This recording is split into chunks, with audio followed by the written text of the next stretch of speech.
औज़ु बिल्लाहि मिनश्शैतानिर्रजीम बिस्मिल्लाहिर्रहमानिर्रहीम। जुमरात वाले दिन तो वक्त काबिल अतियान था, तो बुध वाले दिन हमने जो बात छोड़ी थी उसको पहले मुकम्मल करते हैं, फिर उसके साथ दूसरी बात आज की मिलाते हैं। बुध वाले दिन हम पढ़ रहे थे नमाज जनाजा के बाद दुआ मांगना। तो इस पर मैंने आपको अपना अक़ीदा बताया था कि हम अहले सुन्नत व जमात का अक़ीदा ये है कि नमाज जनाजा के बाद मुतसिल दफन से पहले मुसलमान मुर्दों के लिए इसाले सवाब करना और उनकी बख्शिश की दुआ मांगना ये मुस्तहब है। इस पर कुरान व हदीस से दलाइल हैं। तो 3 कुरान मजीद की आयत मैंने आपको दलाइल के तौर पर नकल कराई थी। उसके बाद हदीस मुबारका की जब बारी आई थी तो गालिबन एक ही हदीस नकल की थी कि हुज़ूर अलैहिस्सलातु वस्सलाम ने एक सहाबी की जनाजा पढ़ाई, औफ बिन मालिक रज़ी अल्लाह तआला अन्हु से रवायत शुदा मुस्लिम शरीफ वाली हदीस।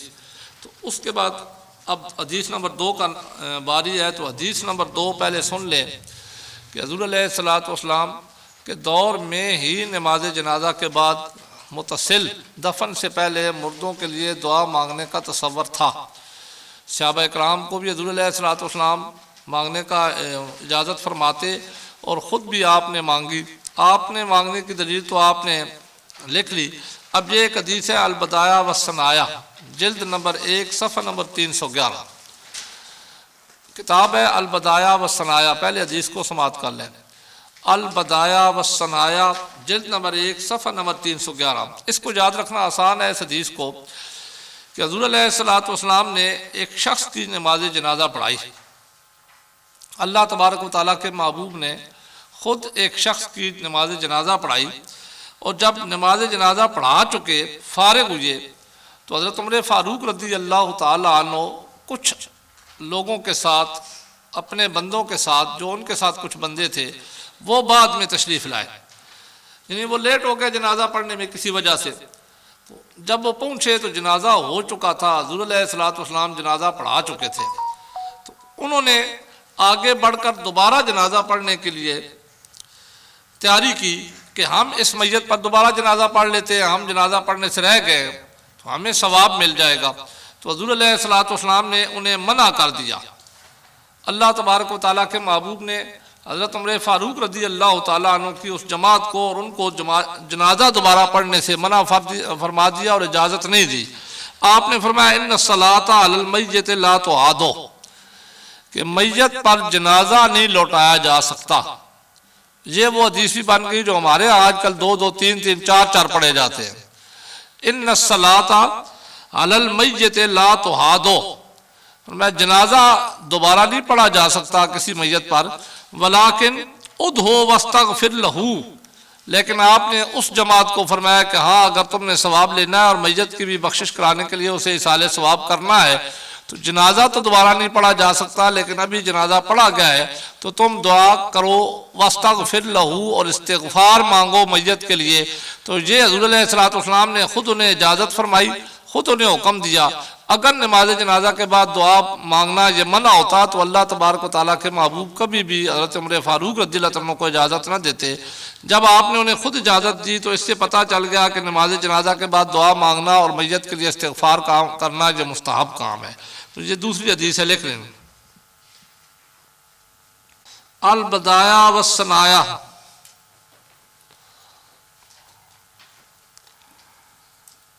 जिल्द नंबर 1 सफ़ा नंबर 311।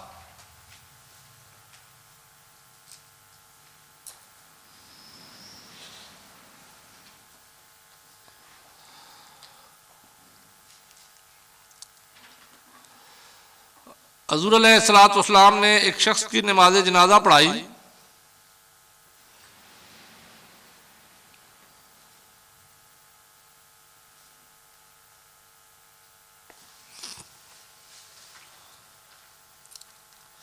जब फारिग हुए, यानी जनाजा पढ़ा के फारिग हुए हैं, तो हज़रत उमर रज़ी अल्लाह तआला अन्हु, हज़रत उमर रज़ी अल्लाह तआला अन्हु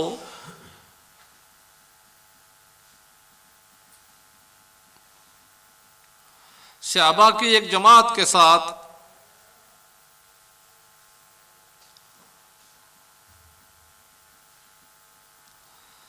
सहाबा की एक जमात के साथ नमाज जनाजा पढ़ने के लिए हाजिर हुए।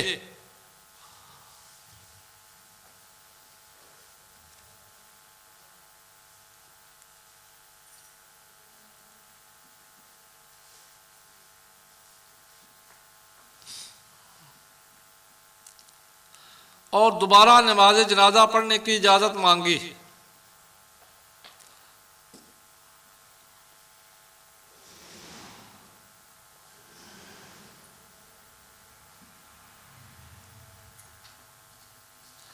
तो हुज़ूर अलैहिस्सलातु वस्सलाम ने इरशाद फरमाया,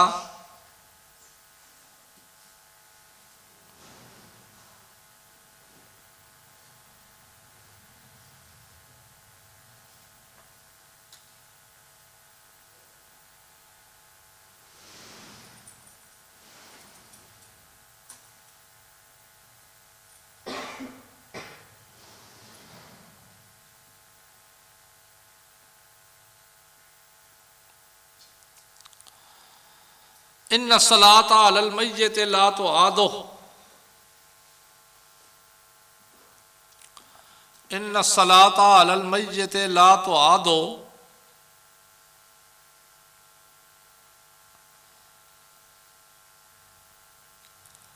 वलाकिन उदहु वस्तगफिर लहू।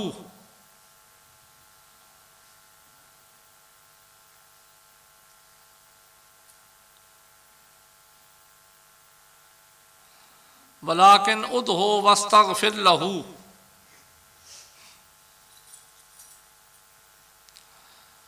आपने फरमाया नमाज जनाजा नहीं लौटाई जाती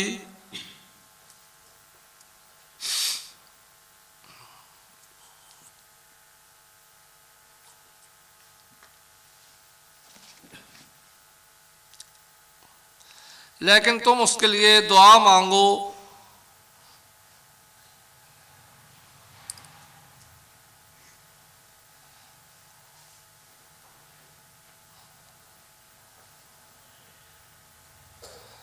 लेकिन तुम उसके लिए दुआ मांगो और उसकी मग़फ़िरत तलब करो।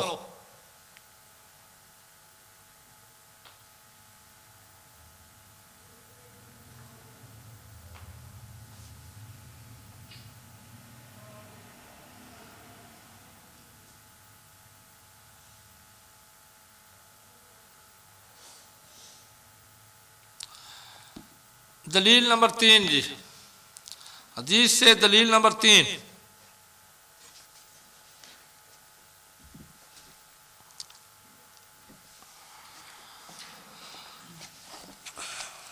अच्छा, ये बड़ी मशहूर हदीस है।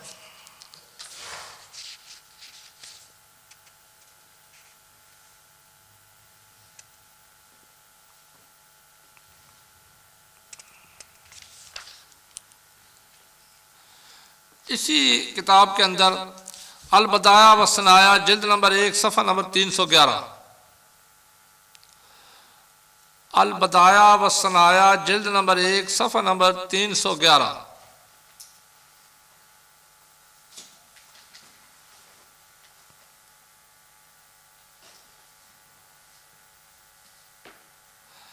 दूसरी किताब है मबसूत जिल्द 2 सफ़ा नंबर 67, मबसूत जिल्द 2 सफ़ा नंबर 67।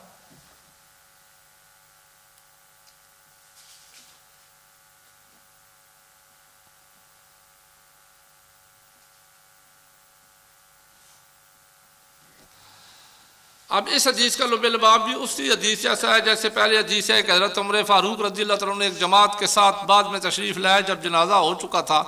लेकिन इस हदीस में अल्फाज ये है कि एक शख्स का जनाजा पढ़ा गया, उसके बाद हज़रत अब्दुल्ला बिन अब्बास और हज़रत अब्दुल्ला बिन उमर रज़ियल्लाहु तआला अन्हुमा ये दोनों जलीलुल क़द्र सहाबी तशरीफ़ लाए। नमाज जनाजा हो चुका था, नमाज जनाजा पढ़ा जा चुका था। हज़रत अब्दुल्ला बिन अब्बास और हज़रत अब्दुल्ला बिन उमर रज़ियल्लाहु तआला अन्हुमा तो जब ये तशरीफ़ लाए, फलम्मा आज़ारा माज़ादा अलल इस्तिग़फ़ार लहू, जब हाजिर हुए तो देखा कि जनाजा तो पढ़ा जा चुका है। अब ज़ाहिर है हुज़ूर अलैहिस्सलातु वस्सलाम के फरमान के मुताबिक जनाजा तो दोबारा नहीं लौटाया जा सकता। तो माज़ादा लहू माज़ादा अलल इस्तिग़फ़ार, इन्होंने फिर उस मैयत के लिए सिर्फ दुआ मांगी, दुआ और कुछ चीज़ ज़्यादा नहीं की, सिर्फ मैयत के लिए दुआ मग़फ़िरत फरमाई। तो इससे भी ये पता चला कि नमाज जनाजा के बाद दुआ मग़फ़िरत करना मुतसिल दफन से पहले ये मुस्तहब है, सहाबा इकराम का भी अमल है इस पर। अब ये इस हदीस को भी नोट कर लें। हवाला हो गया मबसूत जिल्द 2 सफ़ा 67, अल बदाया व सनाया जिल्द 4 सफ़ा नंबर जिल्द 1 सफ़ा नंबर 311। हज़रत अब्दुल्ला बिन अब्बास और हज़रत अब्दुल्ला बिन उमर रज़ियल्लाहु ताला अन्हुम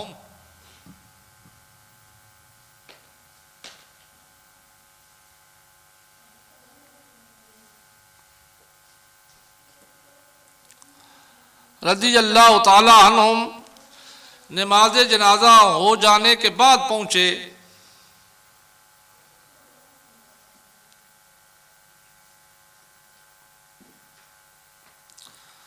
फलम्मा हदरा मा ज़ादा अलल इस्तिग़फ़ार लहू, फलम्मा हज़रा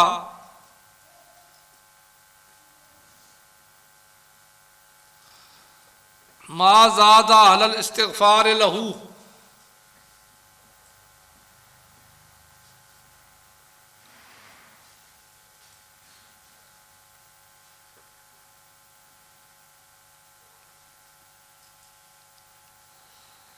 तो इन्होंने जनाजा हो जाने के बाद मैयत के लिए सिर्फ दुआ मग़फ़िरत फरमाई।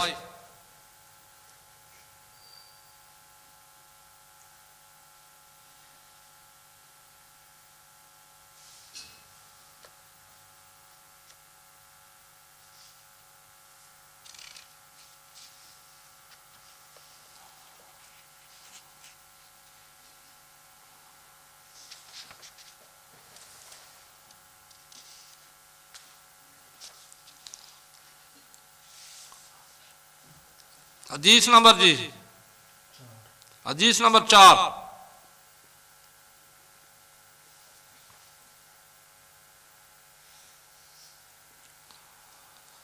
किताब का हवाला है अल बदाया व सनाया जिल्द 1 सफ़ा नंबर 311। वही किताब, वही सफ़ा, अल बदाया व सनाया जिल्द नंबर 1 सफ़ा नंबर 311। दूसरा हवाला है मबसूत इमाम सरखसी जिल्द नंबर 2 सफ़ा नंबर 67, जो ऊपर उसका भी हवाला दिया जा चुका है।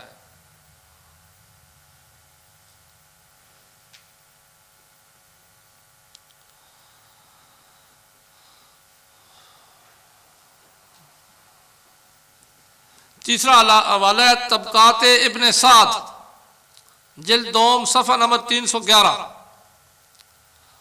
तबकात इब्न साद,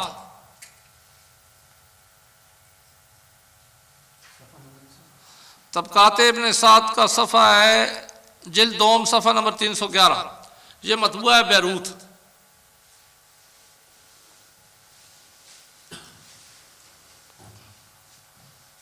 अच्छा, इस हदीस को भी पहले सुन लें। हज़रत अब्दुल्ला बिन सलाम रज़ियल्लाहु तआला अन्हु हुज़ूर अलैहिस्सलातु वस्सलाम के बहुत बरगुज़ीदा सहाबी हैं। ये हाफिज़ तौरात भी थे, कुरान इस्लाम लाने से पहले, फिर ये हाफिज़ कुरान भी बने। यहूदियों के बहुत बड़े आलिम भी थे इस्लाम लाने से पहले। हज़रत उमर फ़ारूक रज़ियल्लाहु तआला अन्हु की जब नमाज जनाजा पढ़ी जा चुकी तो उसके बाद ये तशरीफ़ लाए। हज़रत अब्दुल्ला बिन सलाम रज़ियल्लाहु ताला अन्हु हज़रत उमर फ़ारूक रज़ियल्लाहु ताला अन्हु का जनाजा पढ़ा जाने के बाद तशरीफ़ लाए।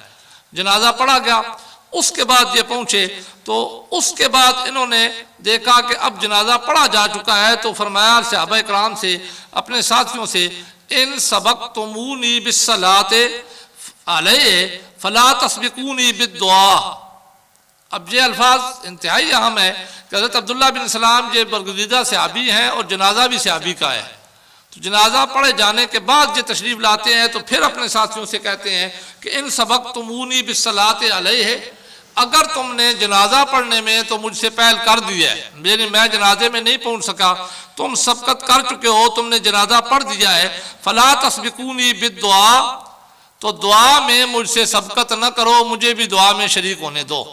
तो इससे ये पता चला कि सहाबा इकराम जनाजे के बाद दुआ मांगा करते थे। इसीलिए तो इन्होंने ये इरशाद फरमाया कि अगर जनाजा तो मैं नहीं पढ़ सका लेकिन दुआ में मुझे शामिल कर लो कि मैं भी तुम्हारे साथ मिलकर हज़रत उमर फारूक रज़ी अल्लाह तआला अन्हु के दर्जात की बुलंदी के लिए दुआ कर लूँ। तो इसको आप अपने अल्फाज में लिख लें। हज़रत अब्दुल्लाह बिन सलाम रज़ी अल्लाह तआला अन्हु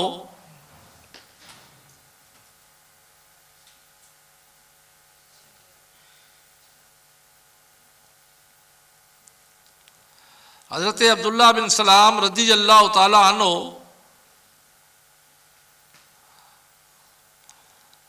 हज़रत उमर फारूक रज़ी अल्लाह तआला अन्हु की नमाज जनाजा के बाद तशरीफ़ लाए।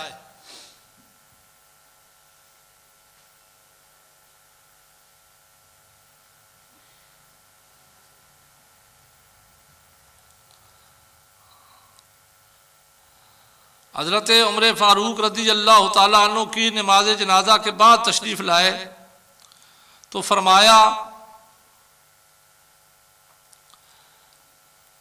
इन सबक़तुमूनी बिस्सलाति अलैहि, इन सबक़तुमूनी बिस्सलाति अलैहि फला तस्बिकूनी बिद्दुआइ लहू, फला तस्बिकूनी बिद्दुआइ लहू।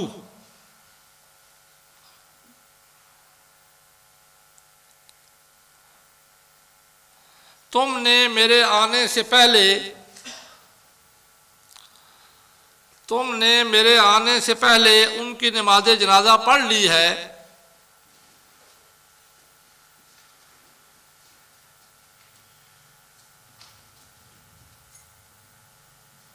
तो अब उनके लिए दुआ मांगने में मुझसे पहल न करो।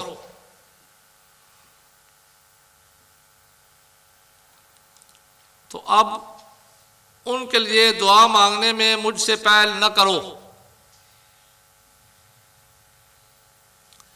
यानी मुझे भी नमाज जनाजा में, नमाज जनाजा के बाद इज्तिमाई दुआ में शामिल होने दो।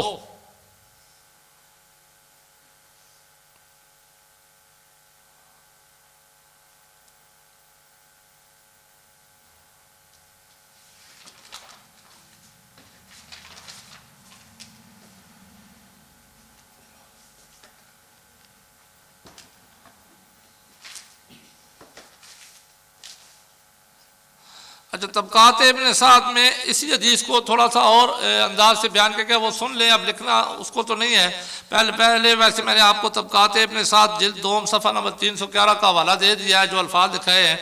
इसमें इमाम मोहम्मद बिन साद जिनका विसाल हुआ 230 हिजरी में, ये फरमाते हैं कि हज़रत अब्दुल्लाह बिन सलाम रज़ी अल्लाह तआला अन्हु उस वक्त आए जब हज़रत उमर फारूक रज़ी अल्लाह तआला अन्हु की नमाज जनाजा पढ़ ली गई। जिन्हें उस वक्त तशरीफ़ लाए जब जनाजा हो चुका था।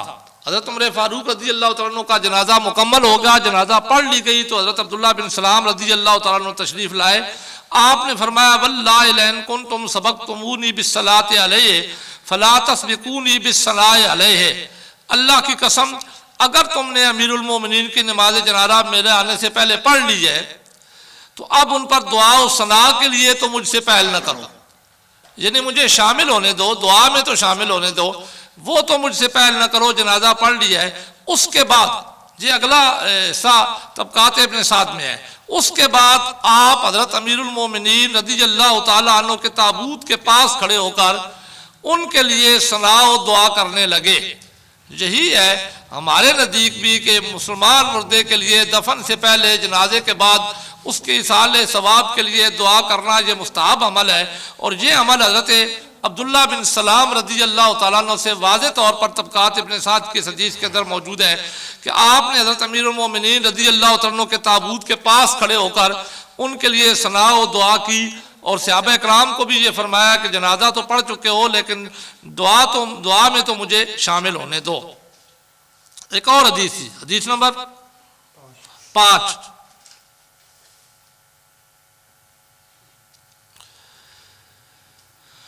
बैकी शरीफ जिल्द नंबर 4 सफ़ा नंबर 42।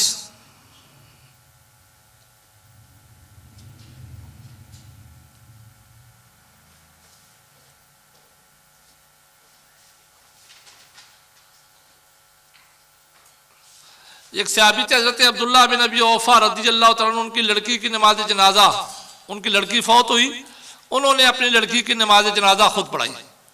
हज़रत अब्दुल्ला बिन अबी औफा रज़ियल्लाहु तआला अन्हु सहाबी रसूल है, उनकी बेटी फौत हुई तो उन्होंने अपनी बेटी का जनाजा पढ़ाया। जनाजा होने के बाद सारे लोग खड़े रहे और दुआ मांगी, उन्होंने खुद दुआ मांगी जनाजा पढ़ने के बाद। और जब ये दुआ मांग चुके उसके बाद उन्होंने अगला जुमला इरशाद फरमाया कि हुज़ूर अलैहिस्सलातु वस्सलाम ने भी ऐसा ही किया है। यानी ये जो दुआ मांगना है नमाज जनाजा के बाद, ये कोई बिदअत नहीं है, बल्कि अब्दुल्ला बिन अबी औफा ने फरमाया कि हुज़ूर अलैहिस्सलातु वस्सलाम ने भी ये इसी तरह किया है कि जनाजे के बाद आपने भी दुआ मांगी है। तो ये एक और दलील नंबर 5 आपके सामने बढ़ गई। बैकी शरीफ जिल्द नंबर 4 सफ़ा नंबर 42, हज़रत अब्दुल्ला बिन अबी औफा की लड़की की नमाज जनाजा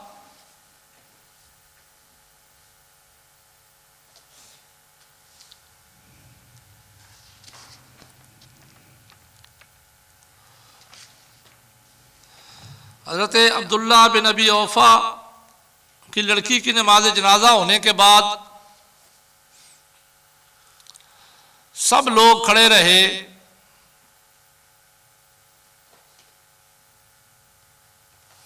और दुआ मांगी। अब्दुल्ला बिन अबी औफा की लड़की की नमाज जनाजा होने के बाद सब लोग खड़े रहे और दुआ मांगी, और ये भी फरमाया कि हुज़ूर अलैहिस्सलातु वस्सलाम ने भी ऐसा ही किया है। और ये भी फरमाया कि हुज़ूर अलैहिस्सलातु वस्सलाम ने भी ऐसा ही किया है।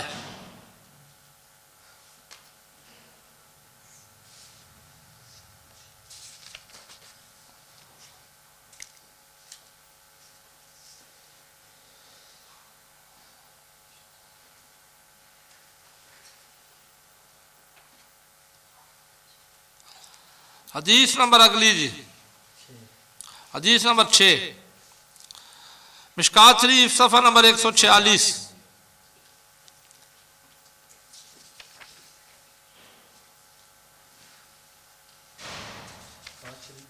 मिशकात शरीफ सफ़ा नंबर 146, इब्न माजा शरीफ सफ़ा नंबर 108,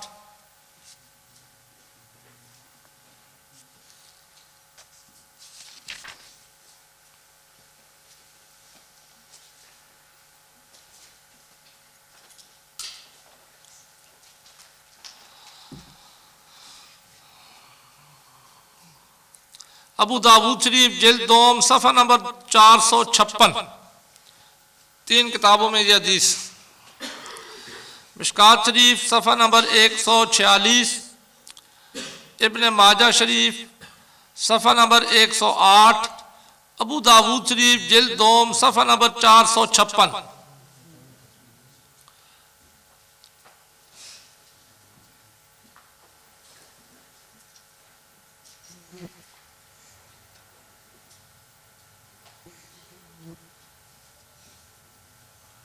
ये भी बड़ी मशहूर रवायत है।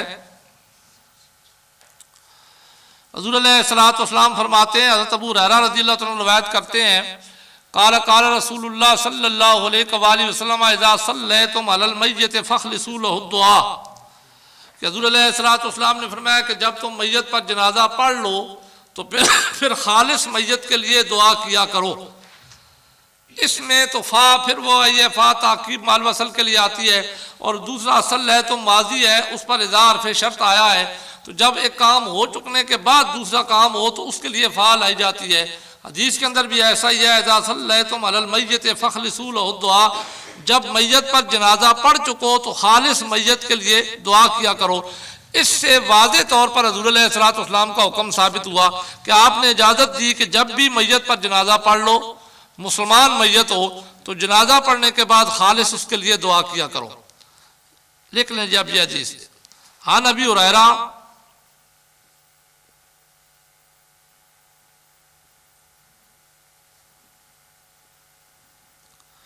नबी हुरैरा क़ाल क़ाल रसूलुल्लाह सल्लल्लाहु अलैहि वसल्लम,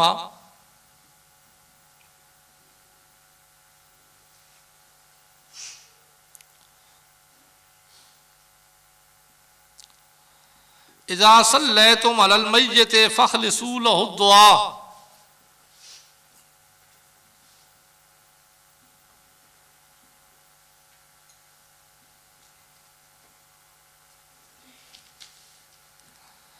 इज़ा सल्लैतुम अलल मय्यत फखलिसू लहु दुआ।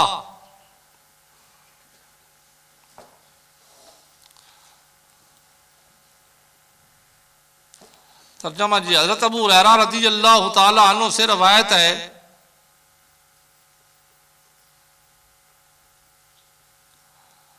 हज़रत अबू हुरैरा रज़ियल्लाहु ताला अन्हु से रवायत है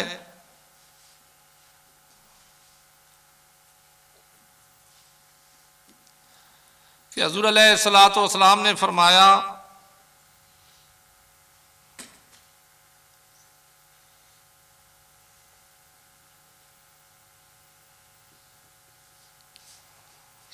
जिस वक्त तुम मैयत पर नमाज जनाजा पढ़ चुको,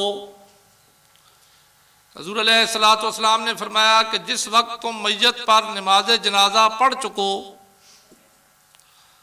तो उसके लिए खालिस दुआ करो।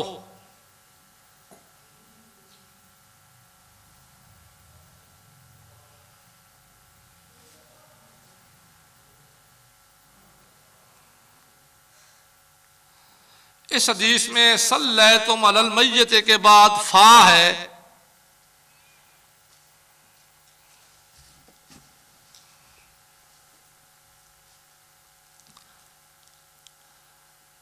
जिससे वजाहत होती है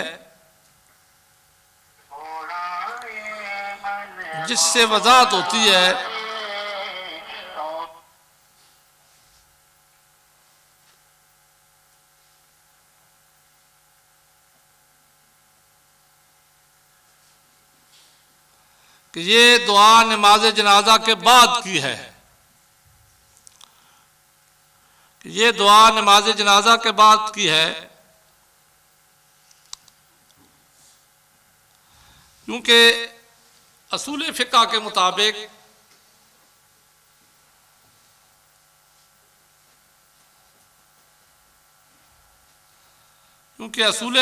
मुताबिक फ़ा ताकीब माल वसल के लिए आती है। फा एक काम हो जाने के बाद दूसरे काम के करने के लिए आती है। फा एक काम के हो जाने के बाद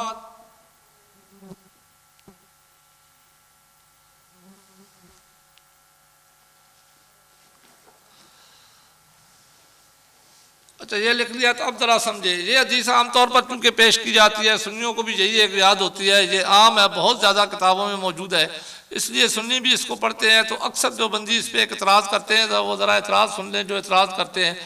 पहला एतराज़ तो इस हदीस पे ये करते हैं ना कि इस एतराज़ को समझने के लिए आपको वो कहते याद रखने पड़ेंगे जो मैंने आपको इब्तिदान पढ़ाए थे। पहला तो ये कि हमारा अकीदा ज़हन में होना चाहिए कि हम इसको मुस्ताहब कहते हैं, फ़र्ज़ या वाजिब नहीं कहते। और मुस्ताहब साबित होता है ज़ईफ़ हदीस से भी, तो वो इसको ज़ईफ़ कह देते हैं। यही उनका एक जवाब होता है इससे जान छुड़ाने के लिए कि ये हदीस ज़ईफ़ है। और उसमें एक रावी भी आया है, उस रावी का नाम भी लेते हैं कि ये इसमें एक रावी है मोहम्मद बिन इसहाक़ जो ज़ईफ़ है। उस रावी के आ जाने की वजह से सनद में ये हदीस भी ज़ोफ़ के दर्जे में पहुँच गई, ज़ईफ़ हो गई। तो अब ज़रा इसका जवाब आपके ज़हन में पहले ही होना चाहिए, इससे घबराना नहीं है। कि पहला जवाब तो ये है कि जब ये हदीस ज़ईफ़ है तो हमारा अकीदा तो फिर भी साबित है, क्योंकि हम इसको फ़र्ज़ या वाजिब नहीं कह रहे।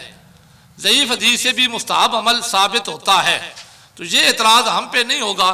दूसरा इसका जवाब आप ये देंगे कि ये हदीस ज़ईफ़ है लेकिन अब ज़ईफ़ नहीं रही बल्कि हसन हो गई है, क्योंकि अहम हदीस ने इस हदीस को अपनी अपनी किताबों में नकल किया है।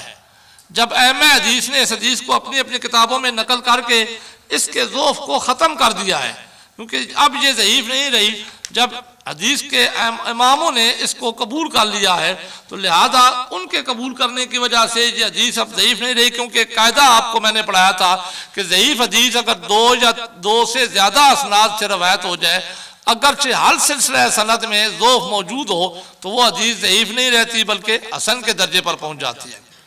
और फिर उससे अहकाम भी साबित होते हैं, लेकिन हम तो फिर भी मुस्तहब अमल साबित कर रहे हैं। तो ये एक एतराज़, पहले ये एतराज़ नोट करें, क्योंकि ये एतराज़ अक्सर होता है। इस हदीस पर अक्सर मद्दे मुकाबिल एतराज़ करते हैं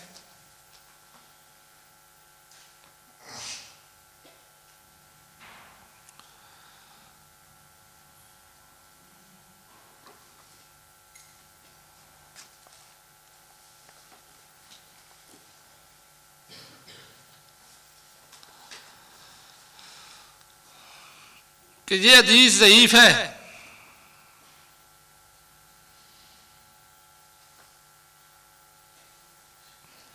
क्योंकि इसकी सनद में एक रावी मोहम्मद बिन इसहाक है। इसकी सनद में एक रावी मोहम्मद बिन इसहाक है जो ज़ईफ़ है।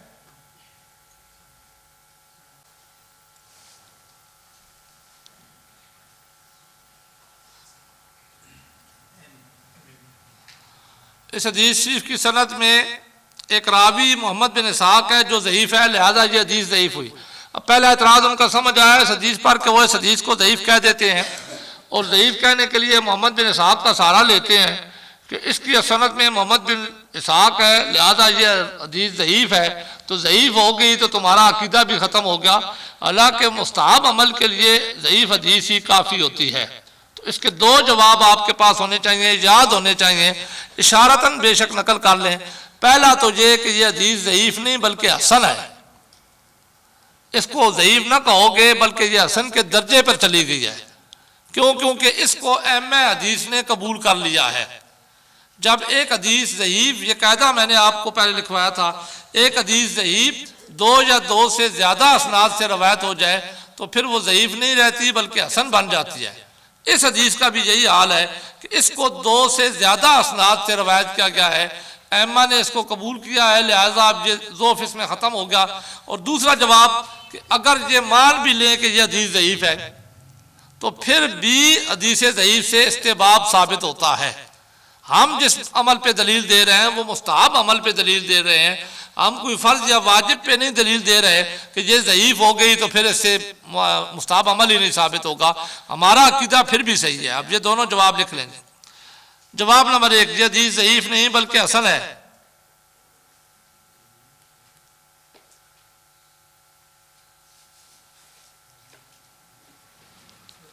क्योंकि इसे अक्सर मुहद्दिसीन ने कबूल किया है। इसे अक्सर मुहद्दिसीन ने कबूल किया है,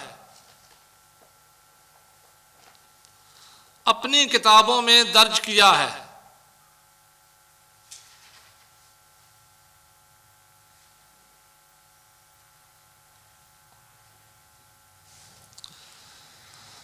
और अक्सर फुक़हा ने इससे सनद पकड़ी है।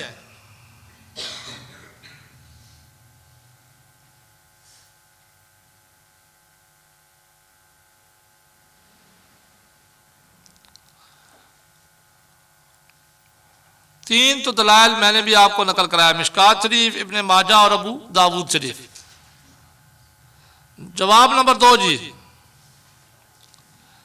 जवाब नंबर दो इसी एतराज का, अगर ये मान भी लें कि यह हदीस ज़ईफ़ है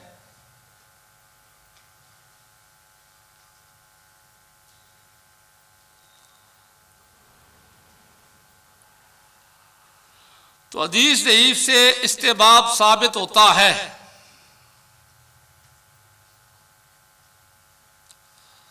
यहां पे इसका दलील भी लिख लें कि ज़ईफ़ हदीस से इस्तेबाब साबित होता है। हदीस ज़ईफ़ से इस्तेबाब साबित होता है। इस तरह के फ़तुल क़दीर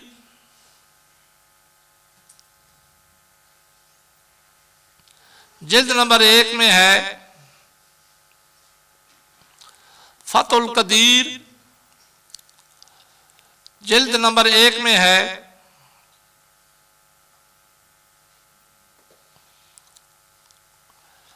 वल इस्तेबाबो यसबुतो बिज़ज़ईफ़े,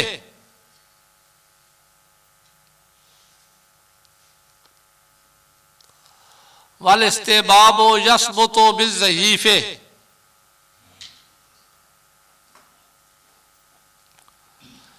कि मुस्तहब अमल हदीस ज़ईफ़ से साबित हो जाता है।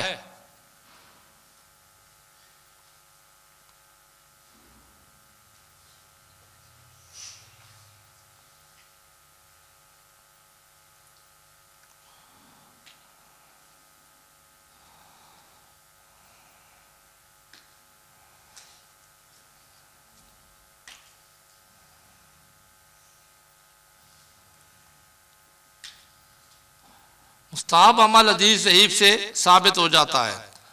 तो हमारा अकीदा भी नमाज जनाजा के बाद दुआ के बारे में, हमारा अकीदा भी नमाज जनाजा के बाद दुआ में इस्तिहबाब का है।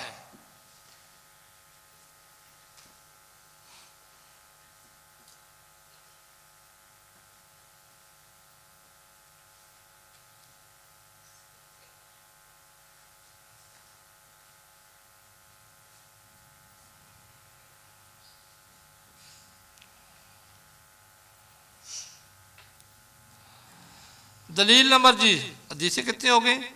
6। इसके साथ एक और हवाला नोट कर लें। हदीस का ये हवाला है, लेकिन ये फतावा दारुल उलूम देवबंद से।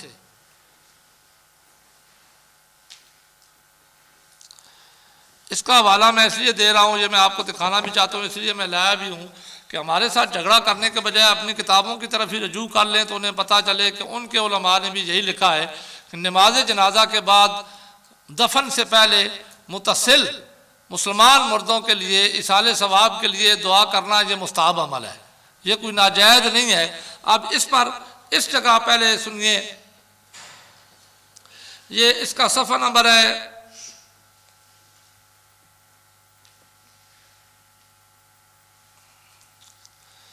259, फतावा दारुल उलूम देवबंद जिल्द नंबर 5 सफ़ा नंबर 259, किताबुल जनाइज़। इसमें सवाल हुआ कि सवाल मुर्दा के साथ एतनामा वगैरह लिखवा कर कब्र में साथ रखना जायज़ है या नहीं?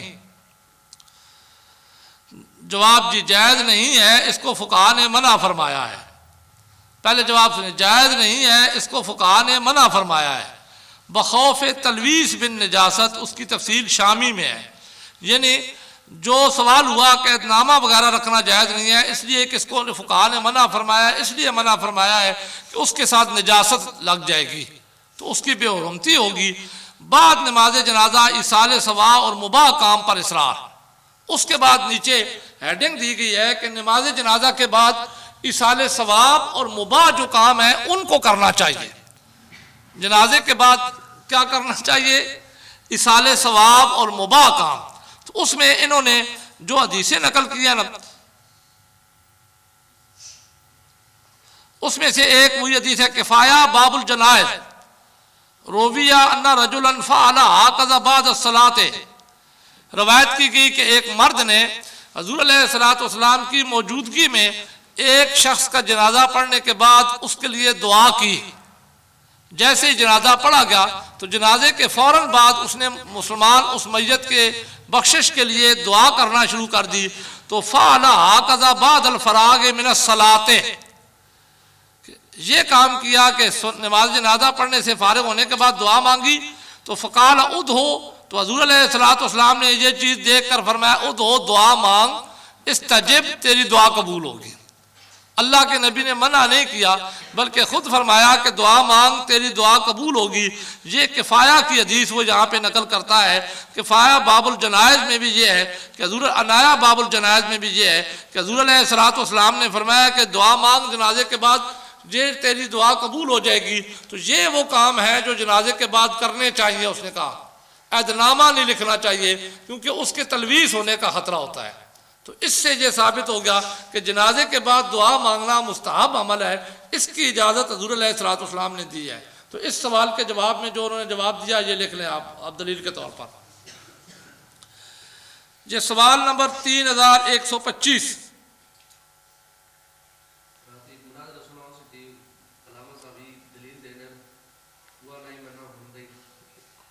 न मरने ने तो फिर कोई इलाज कोई नहीं ना।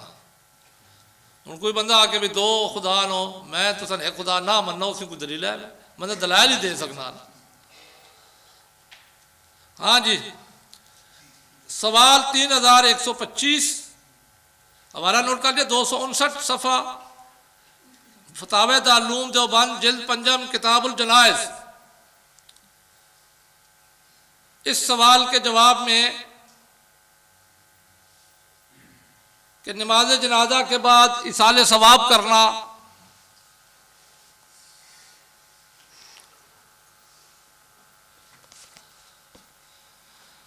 ये सही है, इसके हवाले के तौर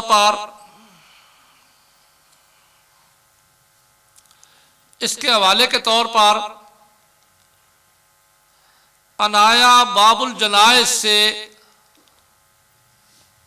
एन नून अलफ ये या अनाया बाबुल जनाइज से रवायत करदा हदीस को बयान किया।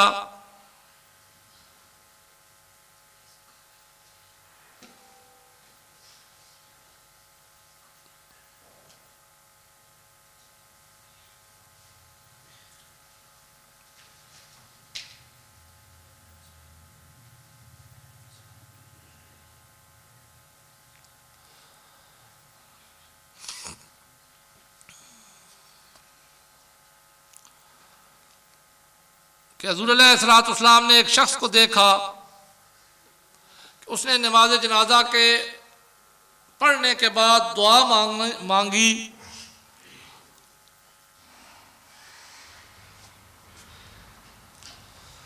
तो आपने फरमाया कि दुआ मांग, तेरी दुआ कबूल की जाएगी। दुआ मांग, तेरी दुआ कबूल की जाएगी।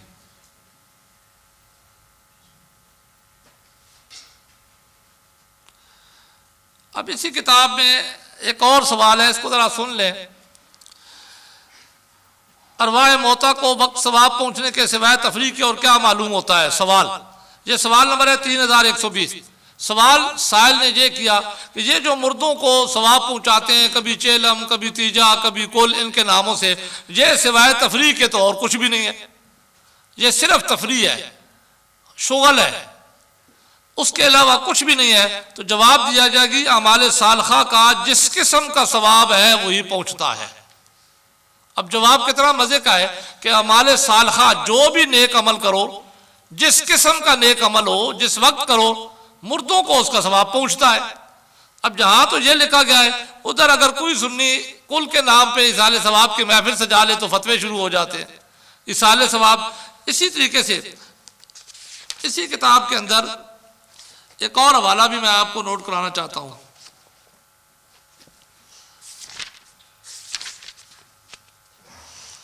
ये एक और सवाल है जी, सवाल नंबर 3103 सफा नंबर 254।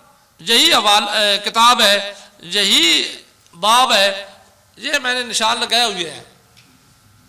इसमें वाज़ेह तौर पर वही सवाल कि जनाजे के बाद के बारे में सवाल किया गया, इस सवाल का जवाब देता है।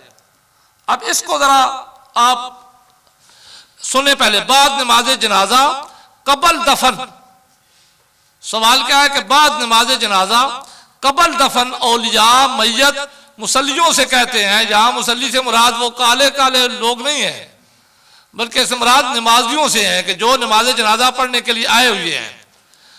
बाद नमाज जनाजा कबल दफन औलिया मैयत मुसल्लियों से कहते हैं कि आप लोग 3-3 मरतबा सूरह इखलास पढ़कर मैयत को उसका सवाब बख्श दें।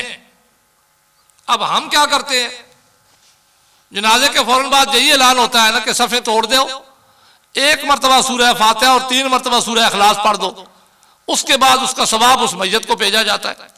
यही होता है ना मुरब्जा जो नमाज जनाजा के बाद दुआ होता है, जिसको ये कभी बिदअत कहते हैं, कभी शिर्क कहते हैं, कभी क्या कहते हैं, कभी क्या कहते हैं। जहां पे सवाल हुआ मैंने आपको दिखा दिया, ये सवाल बड़ा वाज़ेह है कि इसाले सवाब बाद नमाज जनाजा कबल दफन औलिया मैयत मुसल्लियों से कहते हैं। औलिया इसलिए लिख दिया गया कि पहले पहले जनाजा पढ़ाने का भी हकदार मैयत का वली होता है, तो वो वली खुद जनाजा पढ़ा सकते थे, इसलिए खुद पढ़ाया करते थे। तो जनाजा पढ़ाने के बाद वो नमाजियों से कहते थे कि आप लोग 3-3 मरतबा सूरह इखलास पढ़कर मैयत को इसका सवाब बख्श दे। तो जवाब जी, इसाले सवाब में कुछ हर्ज नहीं है। जवाब वही आ गया कि नहीं, इसाले सवाब में कुछ हर्ज नहीं है। बस अगर बाद नमाज जनाजा के तमाम लोग या बाद सूरह इखलास को 3 बार पढ़कर मैयत को सवाब पहुंचाए तो इसमें कुछ हर्ज नहीं है। जब कुछ हर्ज नहीं है तो फिर पढ़ने वालों को बिद्ती क्यों कहा जाता है? अलबत्ता दुआ को बाद नमाज जनाजा के फुकाहा ने मकरू लिखा है, क्योंकि नमाज जनाजा खुद दुआ लिल मैयत है। अब देख, अलबत्ता दुआ को ये जो भेजा जाएगा तो वो क्या होगी? नमाज सूरह फातिहा और 3 मरतबा इखलास। सूरह फातिहा का एक नाम सूरह दुआ है। ये तो वैसे हो गया ना, कोई बंदा गया ना किसी के पास कि मैंने अपने बाजू पे शेर बनवाना है। तो जब उसने सुई रखी तो उसने पूछा, भाई क्या बना रहे हो, दर्द हुआ? तो कहने लगा मैं इसकी टांग बना। उसने कहा टांग छोड़ दो। जब वो सुई रखता तो इसे दर्द होता, कहता है अब क्या बना रहे हो? करते करते उसने जब हर उसका नाम लिया, आखिर में उसे कहते हैं इसको भी छोड़ दो, इसको भी छोड़ दो। आखिर वो तंग आ गया। तो उसने कहा कि ये कौन सा शेर है जिसकी न टांग है न चेहरा है, ऐसा कौन सा शेर है? अब जब ये इसाले सवाब है तो कौन सा इसाले सवाब है? जिसमें सूरह फातिहा पढ़ी जाए तो सूरह फातिहा खुद दुआ का नाम है।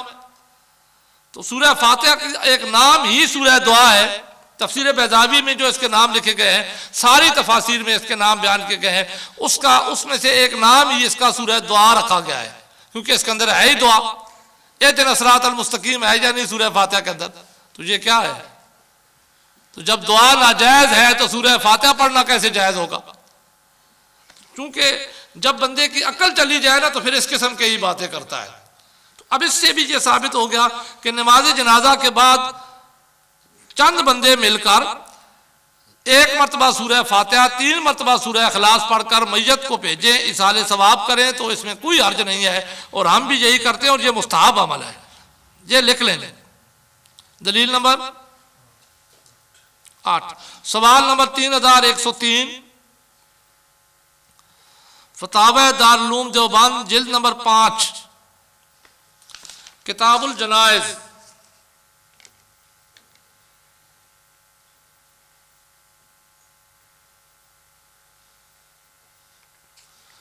अस्सलाम वालेकुम वालेकुम अस्सलाम वरहमतुल्लाहि वबरकातुहू। हम अगर नमाज जमात के साथ अदा करें और हमारी नीयत ये होती है कि पीछे इस इमाम के और इमाम सूरह फातिहा और कोई सूरत पढ़ता है, इमाम वो तो ठीक है, लेकिन बाकी तस्बीहात वगैरह पीछे हम क्यों पढ़ते हैं?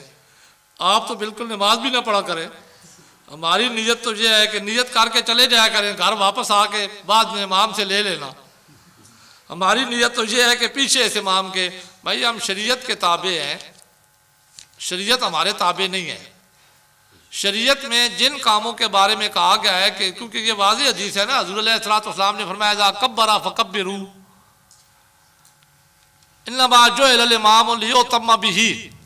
इमाम इसलिए बनाया गया है कि उसकी इक्तिदा की जाए। साथ ही अल्लाह तबारक व तआला के महबूब ने फरमाया कब्बरा फकब्बिरू, जब वो तकबीर कहे तो तुमने तकबीरें कहनी है।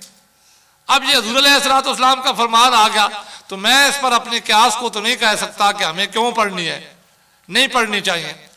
अल्लाह तबारक व तआला के महबूब के अदाओं के मुताबिक नमाज होती है। जैसे आपका कौल, जैसे आपका फ़ैल, उसके मुताबिक हमारी नमाज होगी तो अल्लाह की बारगाह में कबूल होगी। तो चूंकि आपने इन चीज़ों का हुक्म दिया, आपने फरमाया करा फ़ान से तू वस्ता में हो, जब वो किरात करे तो तुमने ऊंची किरात करे तो सुनना है, आहिस्ता किरात करे तो खामोश होना है। किरात के बारे में आपने खामोशी का हुक्म दिया तो हम खामोश हो जाते हैं, वो इमाम के ज़िम्मे है। लेकिन तस्बीहात के बारे में आपने हुक्म दिया कि तस्बीहात पढ़नी है, तकबीरें कहनी है, तो हम तकबीरें कहते हैं। इसमें अब हम दखल नहीं दिया जा सकता कि क्यों पढ़ते हैं, जबकि हमने इमाम के हवाले कर दिया है। तो फिर तो आसान तरीका यही है कि बंदा घर बैठे इमाम के हवाले कर दे कि मेरी नमाज इमाम की नमाज, इमाम ने पढ़ दी, मुझे नमाज पढ़ने का फ़ायदा ही कोई नहीं है। हाँ जी लिखें जी। सवाल नंबर 3103, फतावा दारुल उलूम देवबंद जिल्द नंबर 5, किताबुल जनाइज।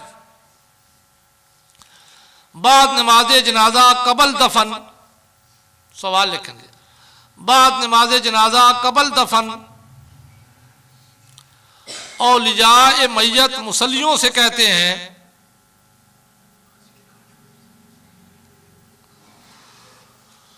औलिया मैयत मुसल्लियों से कहते हैं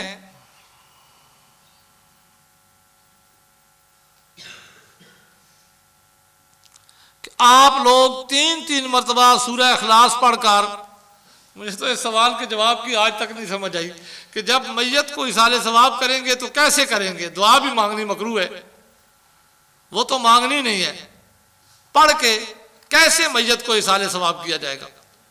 कोई ऐसा तरीका इजाद हुआ है कि मांगना भी नहीं है अल्लाह से, वैसे सवाब भी भेजना है, कैसे पेश करेंगे। मैयत के मुंह पे मारेंगे घेन, भाई सवाब तो अल्लाह ताला ने पहुंचाना है ना।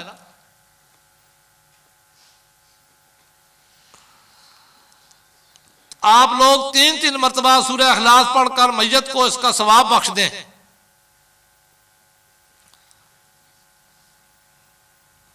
जवाब, इसाले सवाब में कुछ हरज नहीं है।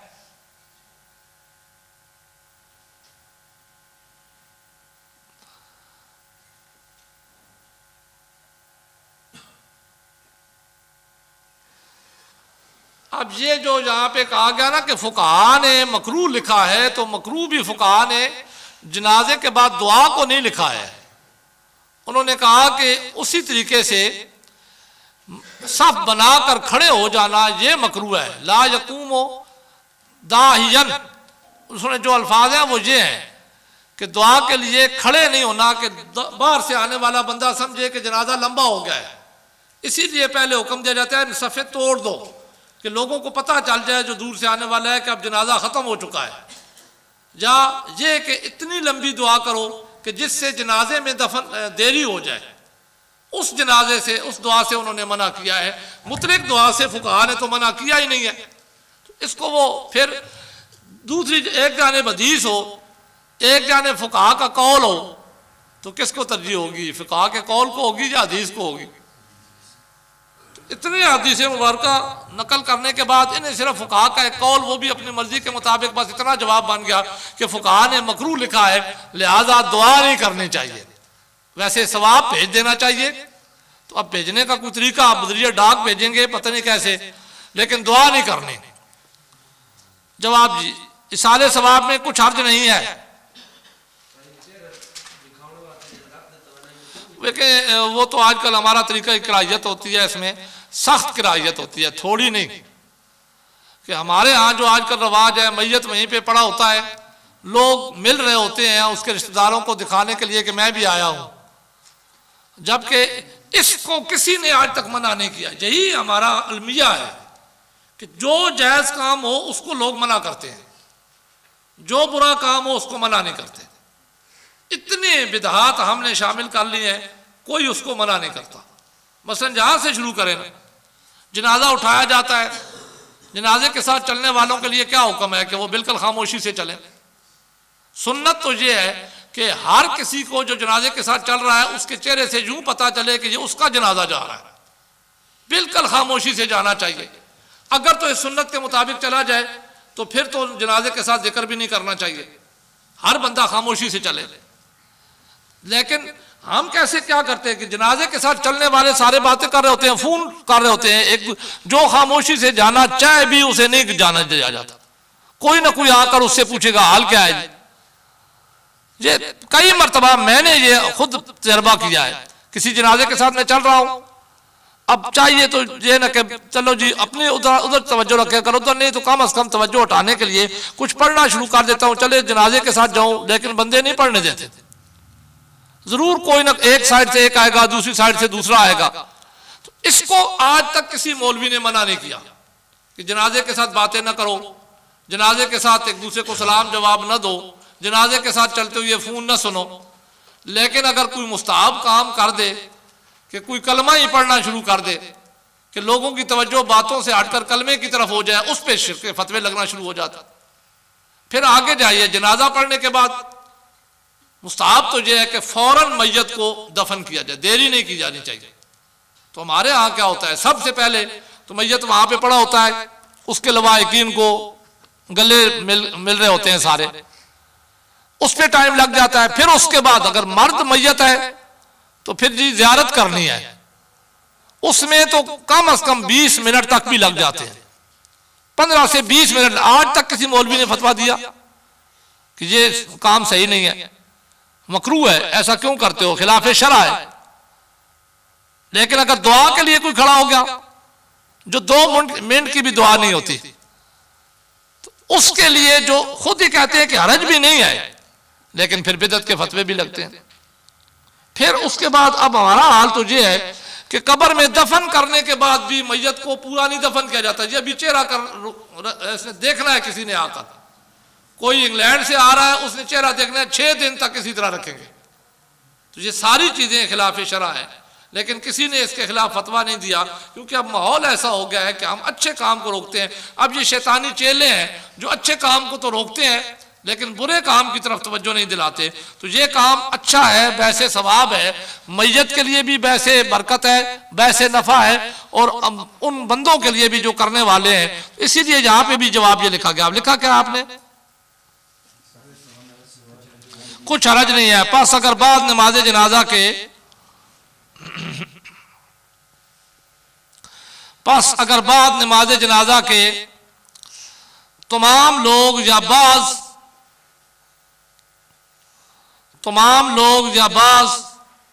सूरह इखलास को 3 बार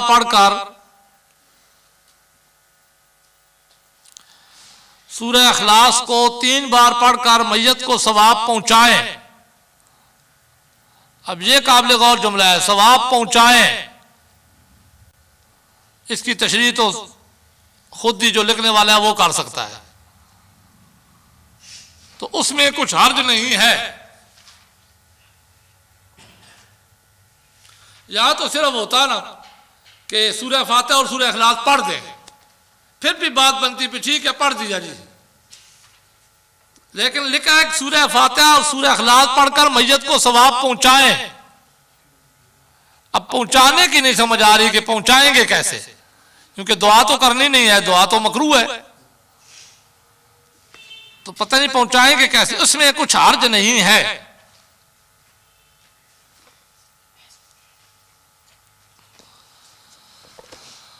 इस बात को अब खत्म करते हैं, अगली बात शुरू करते हैं। लेकिन इससे पहले एतराज़ात कुछ इस बात पे, उन एतराज़ात और जवाबात को नोट कर लें, फिर उसके बाद अगली बात की तरफ आते हैं, क्योंकि इसमें वक्त ज़्यादा लग रहा है।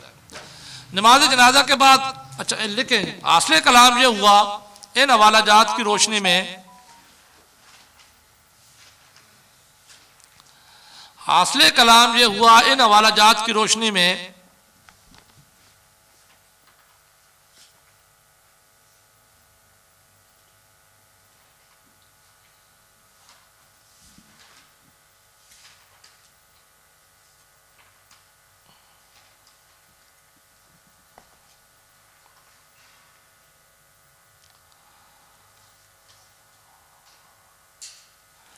कि नमाज जनाजा के बाद मुतसिल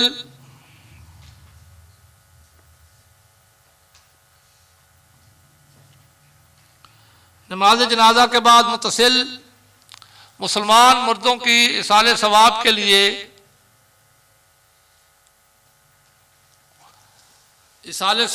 लिए दुआ मांगना मुस्तहब और बायसे नफा है, मुस्तहब और बायसे नफा है।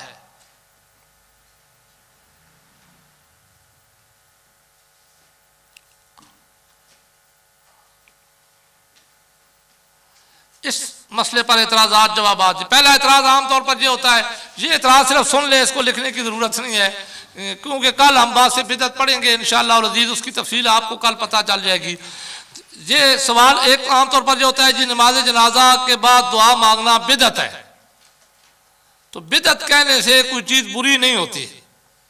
बिदअत तो ज़मीन व आसमान भी बिदअत है, क्योंकि अल्लाह फरमाते हैं बदीउस समावाति वल अर्ज़, अल्लाह ने ज़मीन आसमान को गढ़ा है, तो ये उससे निकला है। बिदअत हर नई चीज़ को कहा जाता है, लेकिन उसकी फिर आगे किस्में हैं। तो इसको नमाज जनाजा के बाद दुआ को हम मुस्ताहब कहते हैं, उस पर दलाइल दे चुके हैं। अब अगर कोई इसको बिदअत मुतलक कहता है तो मुतलक बिदअत से तो ये चीज़ बुरी नहीं होगी। बिदअत की किस्में हैं, अच्छी बिदअत भी, बुरी बिदअत भी। जैसे कुरान मजीद को किताबी शक्ल में जमा करने के बारे में कहा गया कि ये काम अच्छा है, हज़रत अलैहिस्सलाम के ज़माने में नहीं था। नमाज तरावी बाजमात अदा करने को के बारे में तो खुद हज़रत उमर फारूक रज़ियल्लाहु अन्हु ने फरमाया था, नेमतिल बिदअत हाज़ी, ये बिदअत अच्छी है। तो मुतलक बिदअत कहने से कोई चीज़ बुरी नहीं होती, उसको छोड़ा नहीं जा सकता। अगर कहने वाला इसको बिदअत सय्या कह रहा है, जो एतराज़ करता है कि नमाज जनाजा के बाद दुआ मांगना बिदअत है और मुराद उसकी इससे बिदअत सय्या है, बुरी बिदअत है, तो फिर बुरी बिदअत कहने वाले को दलाइल देना उसका काम है। फिर बुरी बिदअत में से कौन सी बिदअत है? बिदअत मकरूहा है, बिदअत मुहर्रमा है।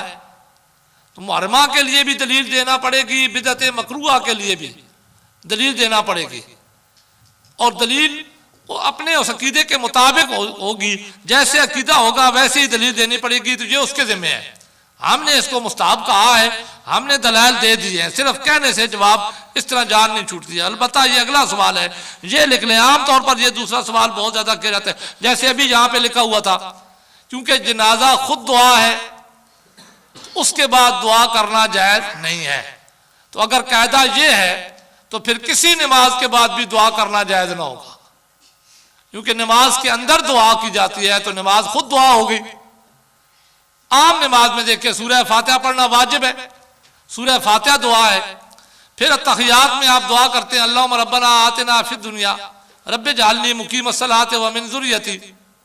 तो ये जब दुआ होगी नमाज सारी, तो हर नमाज के बाद तो दुआ मांगना फिर मकरूह होना चाहिए। फिर तो ये कायदा हर जगह पे लगेगा, सिर्फ नमाज जनाजा पे नहीं लगेगा। तो ये इतराज लिख लें। सवाल जी, नमाज जनाजा खुद दुआ है?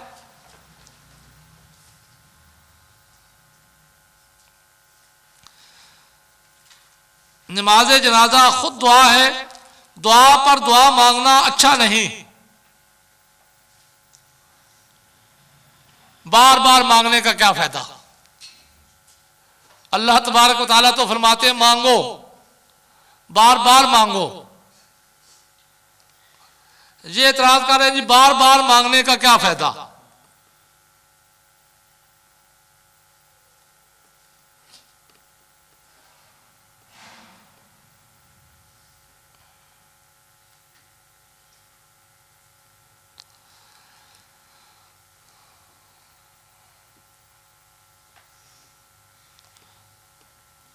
जवाब, अगर यही कायदा इस्तेमाल किया जाए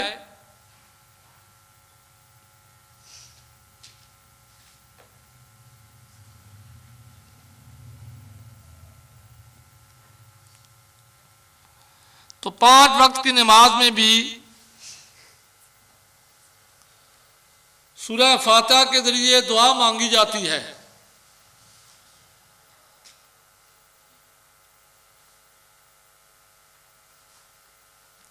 पांच वक्त की नमाज में भी सूरह फातिहा के जरिए दुआ मांगी जाती है।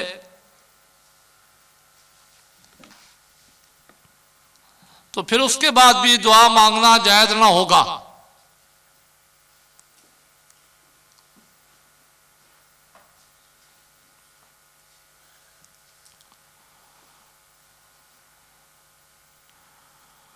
जबकि अल्लाह और उसके रसूल ने दुआ मांगने का हुक्म दिया है।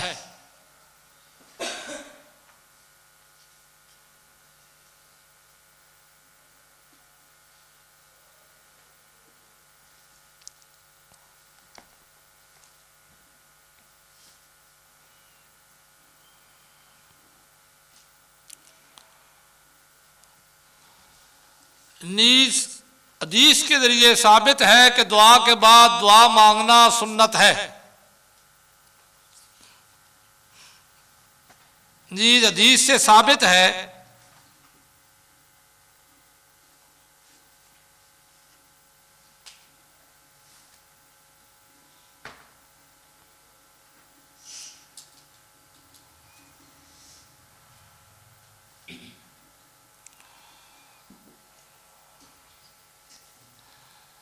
कि दुआ के बाद दुआ मांगना सुन्नत है। अब ये कौल कि दुआ जब पहले मांग ली तो फिर दुआ मांगने का क्या फायदा, तो ये सुन्नत है।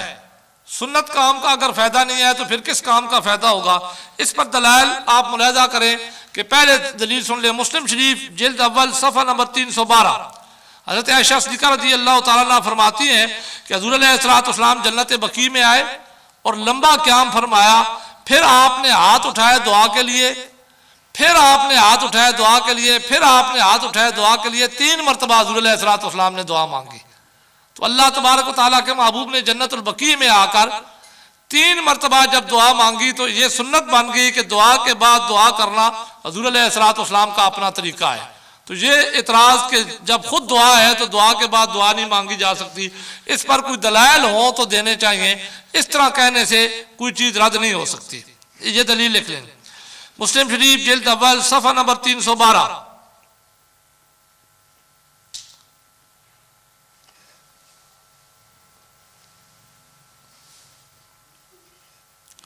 हज़रत आयशा सिद्दीक़ा रज़ी अल्लाह तआला अन्हा फरमाती हैं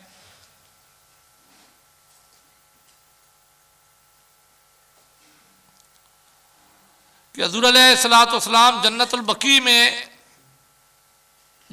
बकी में आए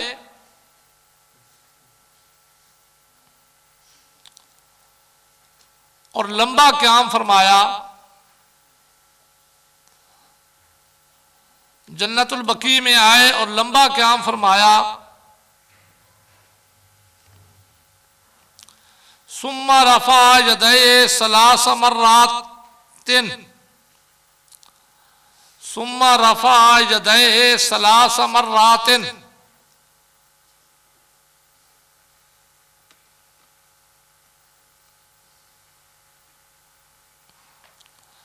फिर आपने 3 बार दुआ के लिए हाथ उठाए।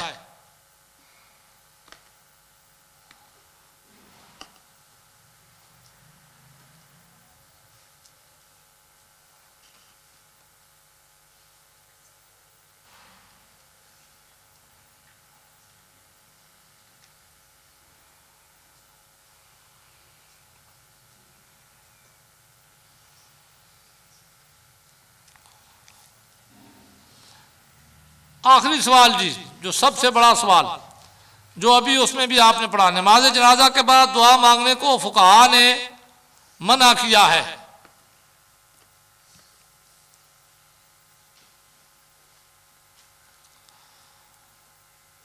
नमाज जनाजा के बाद दुआ मांगने को फुक़हा ने मना किया है,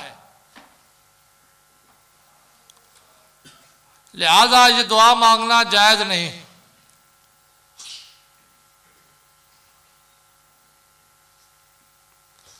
अब इसका जवाब आसानी से आप ये याद रखें कि फुक़हा के अक़वाल में किसी जगह पे भी ला यदहू लहू के अल्फाज नहीं है।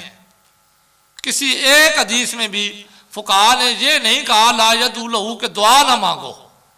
उन्होंने यूं ज़रूर कहा ला यकूम दुआ, दुआ के लिए खड़े ना हो। दुआ ऐसी दुआ जिससे देरी हो जाए वो काम ना करो दफन में। उन्होंने किसी जगह भी किसी कौल में भी यूं नहीं कहा ला यदहू लहू। तो फुक़हा ने दुआ मांगने से मना नहीं किया, बल्कि उन्होंने उस देरी से मना किया है जो दुआ मांगते हुए देरी हो जाए, जिसमें कराहियत आ जाए, उससे मना किया है।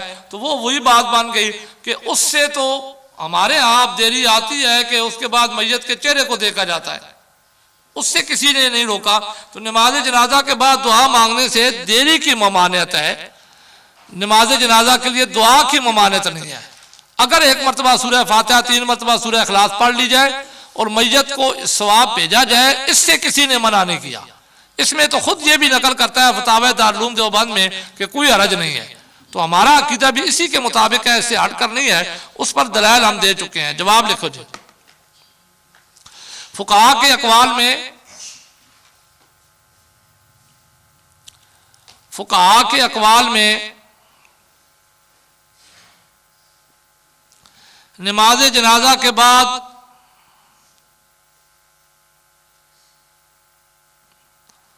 ला यकूमों की ममानियत तो है,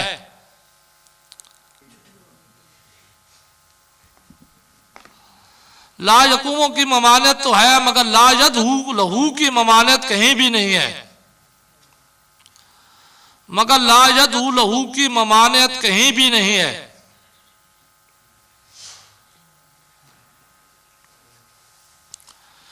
यानी नमाज जनाजा के बाद सफ़ों में खड़े होकर दुआ ना मांगो,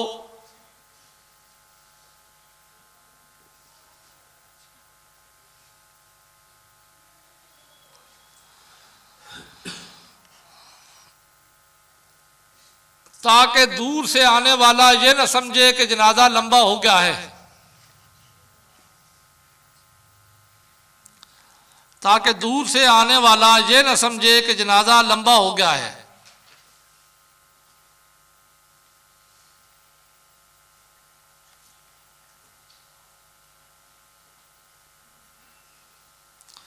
बल्कि सफ़े तोड़ दो या बैठ जाओ और दुआ मांगो, बल्कि सफ़े तोड़ दो या बैठकर दुआ मांगो। इससे फुकाहान की ममानियत नहीं है, इससे फुकाहा की ममानियत नहीं है।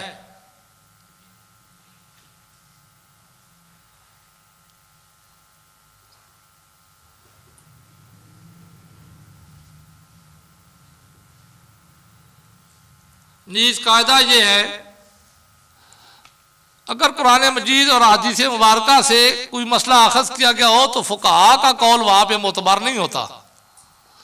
नीज कायदा ये है कि कुरान मजीद की आयत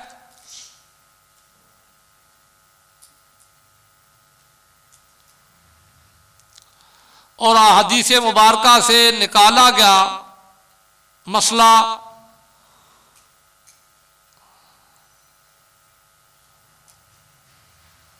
किसी के फिकी कौल से छोड़ा नहीं जा सकता।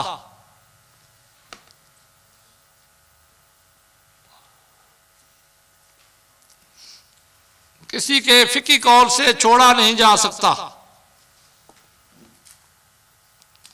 ये 2-3 सवाल ही होते हैं इस पर जो मैंने आपको लिखा दिया। अब ये बात मुकम्मल हो गई।